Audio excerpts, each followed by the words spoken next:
Jesus Christ. Well, Colbert was never really a stand-up, so, I mean, I guess he has that. No, but I mean... But he was a comic when the Colbert Report was on. I mean, that was hilarious. It was really good. He was great. Yeah. He was great. And that show was a great takeoff of a pompous, ridiculous Republican. Exactly. I mean, it was really good. And then when you see this, you're like, wait a minute. What are you doing? Right. What the fuck are you doing? Picture this. Joe Rogan and Megyn Kelly both take aim at Stephen Colbert in the same week, leaving his reputation smoldering in their wake. Colbert thought he was delivering laughs on a comedy show, but suddenly he's the target of the joke. In a tag team takedown, Rogan and Kelly pushed the late-night kingpin into a full-blown identity crisis. What did Colbert do to ignite this backlash? And why is social media in a frenzy that's spreading faster than his falling ratings? Get ready. This is the Stephen Colbert roast you didn't know you needed to. Her appearance on Stephen Colbert last night was next level. He's so gross. So gross. I remember the Stephen Colbert who tried to just make us laugh, who is like kind of fun, and who, while we always knew he was leftist, didn't realize he hated the other half of the country. Stephen Colbert, once celebrated for his razor-sharp parody, has transformed into late-night TV's moral mascot, delivering nightly sermons disguised as comedy. Once a master of satire, he's now the poster child for smug superiority, preaching to an audience that laughs more at their own perceived virtue than at the jokes. This isn't comedic evolution. It's a regression in a round of applause. Did you see what happened with Colbert's audience? No. CNN is a joke to people in the audience. Watch this. He knew his attack lines on President Biden, and he's not really sure how to go after Vice President Harris, 20 years younger than him, who is a different gender, a different race. I know you guys are objective over there, that you just report the news as it is. Is that supposed to be a lab line? I wasn't supposed to be, but I guess it is. The audience is like, shut the... Colbert's stage has shifted from a playground of wit to a pulpit where nuance is suffocated and self-righteousness thrives.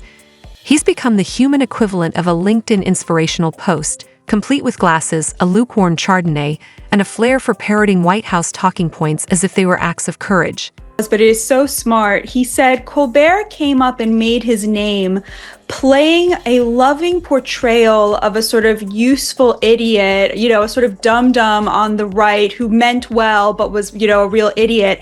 And now he's playing a useful idiot in a very loving portrayal of the left, a real dum-dum who means well but doesn't know anything, only he doesn't realize it this time. Meanwhile, Joe Rogan, broadcasting from a dimly lit room that looks prepped for summoning spirits, has somehow emerged as the voice of reason compared to Colbert's echo chamber of virtue signaling.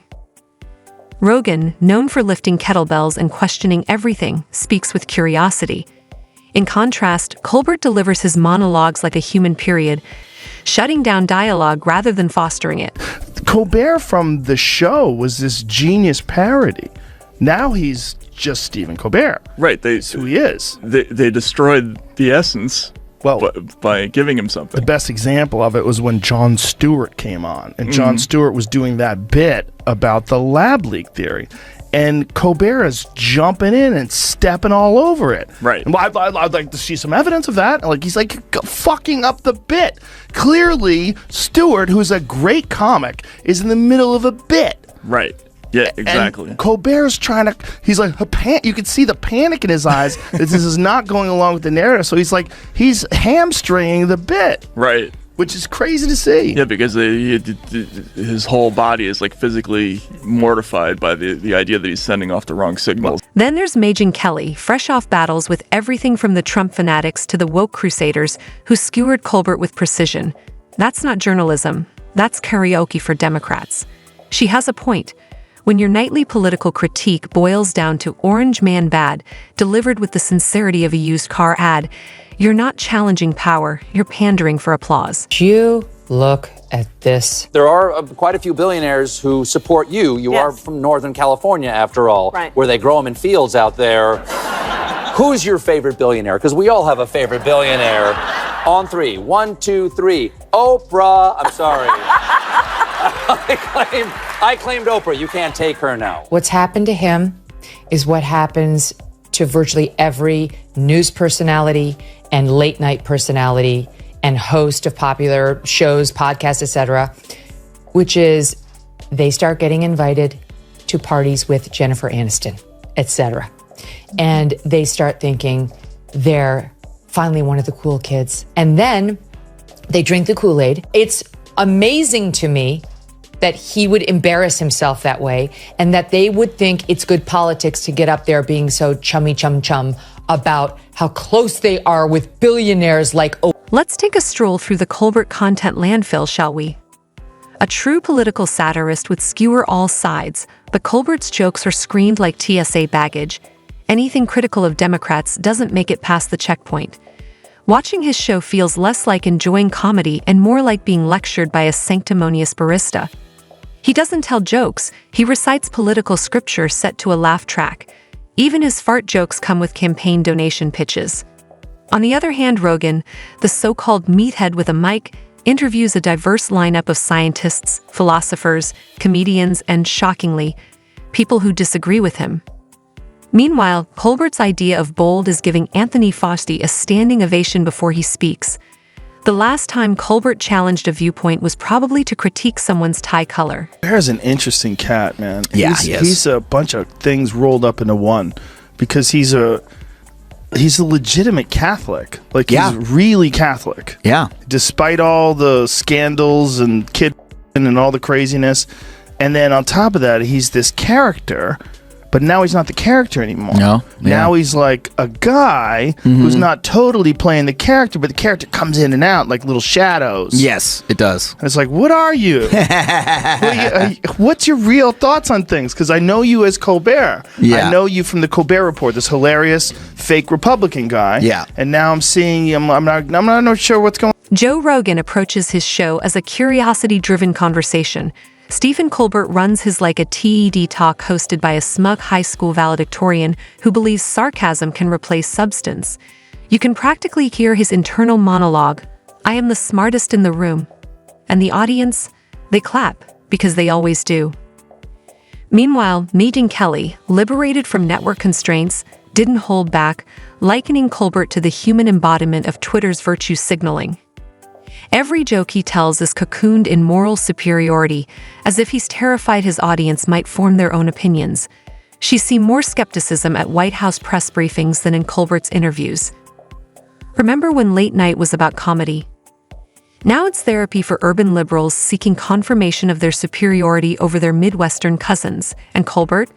He's the therapist, pausing every so often to show a clip of Biden eating ice cream and calling it statesmanship. When Rogan wants to talk about COVID, he brings on doctors. When Colbert tackles the same topic, he brings out dancers in syringe costumes. Yes, really, a Broadway-style vaccine promo with sequins and choreography. That wasn't satire. It was rent on mushrooms. Left-wing New York City audience brought some truth to the matter. Watch. Trump has kind of been thrown on his heels by this, and he's not really sure how to go after Vice President Harris. He knew his attack lines on President Biden. He really has struggled with how to go after someone who's 20 years younger than him, who is a different gender, a different race. It's kind of been this moment where he has not been able to coalesce around a single attack line. I know you guys are objective over there, that you just report the news as it is. Oh, I know. CNN makes it. I know That's supposed to be a laugh line? I wasn't supposed to be, but I guess it is. Unbelievable. How humiliating and good for that audience. They knew that was a farce. Watching Colbert worship political power feels like witnessing a court jester forget his role. He once asked Kamala Harris the hard-hitting question, "What's your favorite emoji?" Nixon faced tougher questions during Watergate. Yet, the studio audience roared because apparently satire now means asking politicians whatever makes them comfortable. Contrast that with Joe Rogan, who spent 3 hours grilling a scientist on mRNA vaccine efficacy. Colbert, on the other hand, spent 3 minutes doing a choreographed routine with a man in a syringe costume. Who's the real satirist here? Megyn Kelly didn't mince words, highlighting how real journalists face vilification for asking tough questions. Meanwhile, Colbert's satire is pre-packaged ideological theater. His audience claps on cue, not for humor, but for agreement. It's Pavlovian applause, not comedy. Well, also with him, it's like that's what brought him to the dance. Yeah. The reason why you're there is like, what kind of meetings did they have with him? Yeah. Like, what are we going to do here? We're going to play this straight? Or are you going to be Colbert? Colbert's brand of bravery is dunking on political opponents for an audience that already agrees with him. It's like challenging a vegetarian to a beef debate at a tofu convention. Zero risk, zero resistance, maximum smug. Meanwhile, Rogan has hosted everyone from Bernie Sanders to Ben Shapiro, unafraid of unscripted debates. That's conversation. Colbert's dialogue is a monologue with occasional decorative interruptions.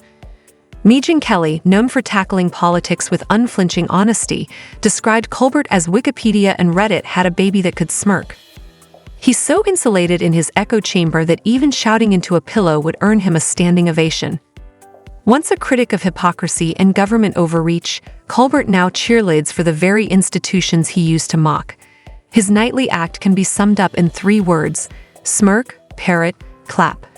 It's performance art for those who find NPR too edgy. My friends, but these people are all friends, like Rachel Maddow and Democratic Party politicians. They're friends. Have you ever seen a video of Chuck Schumer and Stephen Colbert dancing together? Oh God, I can't even imagine. You need to see it. Do we have time? You need to see it. Yeah. You need to just see them dancing together. and I feel the same way about comedians that you do about journalists.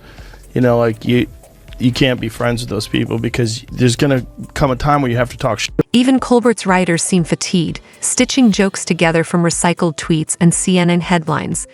The punchlines land with the grace of a toddler on a trampoline. His segments feel engineered in a lab by political science majors dabbling in improv. Joe Rogan, by contrast, roasts ideas with authenticity, admitting he might be wrong. Colbert's roasts resemble a vegan potluck where tofu gets a standing ovation and dissent makes you a bigot. Megyn Kelly cuts through ideological fluff like a scalpel. Colbert throws glitter on it and calls it truth. Rogan invites unscripted guests with unpredictable views. Colbert surrounds himself with ideological allies, ensuring his conversations are little more than synchronized nodding. Stephen Colbert grappling with that news. Now, if, like me, you're wondering why the Department of Energy is the one making this judgment, it's because that agency oversees a network of U.S. national laboratories, some of which conduct advanced biological research. No. Bad energy department. No biolabs until you finish building your electric car charging stations. Colbert's show is therapy for coastal elites, with him as the unlicensed therapist scribbling affirmations on a chalkboard reading, "We're better than them." If he sneezed on stage, his audience would applaud the vaccinated sneeze. His takedowns of political foes are predictable. Trump is bad, Republicans are worse, and questioning the narrative is dangerous. Democratic scandals, they're ignored with a smirk and a pivot to, but Republicans. Joe Rogan's tangential rants may not appeal to everyone, but he embraces dissent. Colbert, however, prefers a queer. Megyn Kelly, whether you love or hate her, challenges everyone. Colbert challenges no one, not even his lighting technician. Watching Colbert talk politics is like hearing someone read a BuzzFeed listicle with preacher-like conviction. His satire is the Etsy version, mass-produced, ethically sourced, and utterly devoid of edge. Colbert's comedy is sleek and smooth, but it's incapable of handling anything uncomfortable. An iPad for the brain that can't process depth.